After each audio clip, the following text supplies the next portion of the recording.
नागिन का बदला।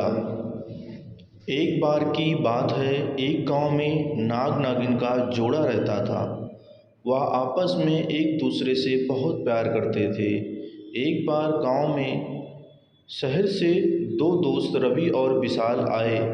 वह गांव में घूमकर गांव के प्राकृतिक सौंदर्य का मजा ले रहे थे। तभी उन्हें उस नाग नागिन के जोड़े में से नाग दिखाई दिया।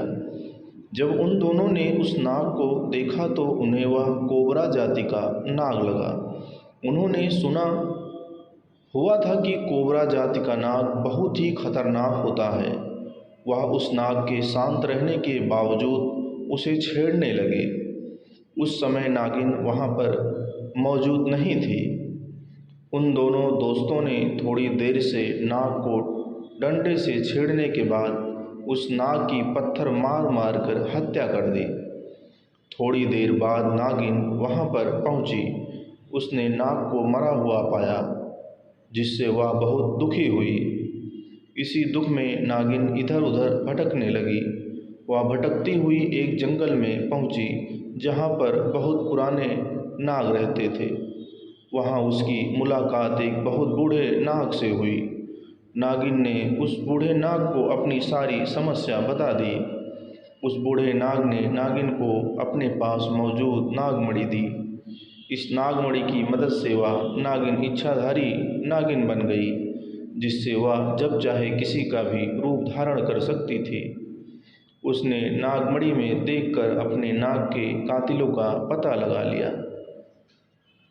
उसे पता लग चुका था कि उसके नाग को दोनों दोस्तों ने कैसे तड़पा तड़पा कर मार डाला।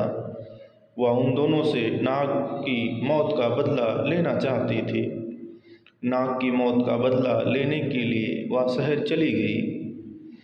इच्छाधारी नाग ने एक सुंदर लड़की तान्या का रूप धारण कर लिया, जिससे वह उस शहर में रहने लगी जहां वह दोनों दोस्त रहते थे। इच्छाधारी नागिन ने तान्या के रूप में रवि और आकाश से दोस्ती कर ली। वह उन दोनों से एक एक करके अकेले में बदला लेना चाहती थी। इच्छाधारी नागिन ने सबसे पहले रवि को शादी करने के लिए प्रपोज किया। रवि भी सुंदर तान्या से प्यार करने लगा था। इसके बाद तान्या ने रवि को झील में अकेले मिलने के लिए बुलाया। रवि तान्या से मिलने अकेले झील पर पहुंचा। झील पर तान्या अपने असली इच्छाधारी नागिन के रूप में आ गई, जिसके बाद रवि डर गया। उसने रवि को नाग की मौत और बदला लेने के बारे में बताया। इच्छाधारी नागिन ने रवि को इसके बाद डस लिया, जिससे तभी उसकी मौत हो गई। इस घटना के बाद विशाल अपने दोस्त को ढूंढने लगा। तान्या ने विशाल को कहा कि मैंने रवि को झील की तरफ जाते हुए देखा था। चलो हम दोनों चलकर रवि को झील पर जाकर ढूंढते हैं। इसके बाद तान्या और विशाल रवि को ढूंढने झील की तरफ गए। झील पर पहुंचकर तान्या इच्छाधारी नागिन के रूप में आ गई।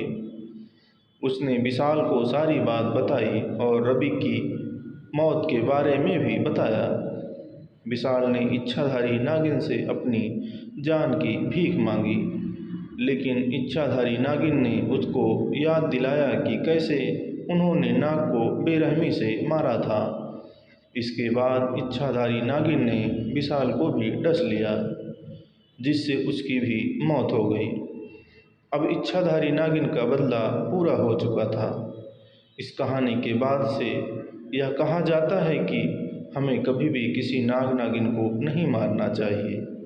क्या पता कौन सा सांप इच्छाधारी नाग नागिन का जोड़ा हो। दोस्तों, ये कहानी कैसी लगी कमेंट में अपनी राय ज़रूर दें। वीडियो को लाइक करें, चैनल को सब्सक्राइब करें। धन्यवाद।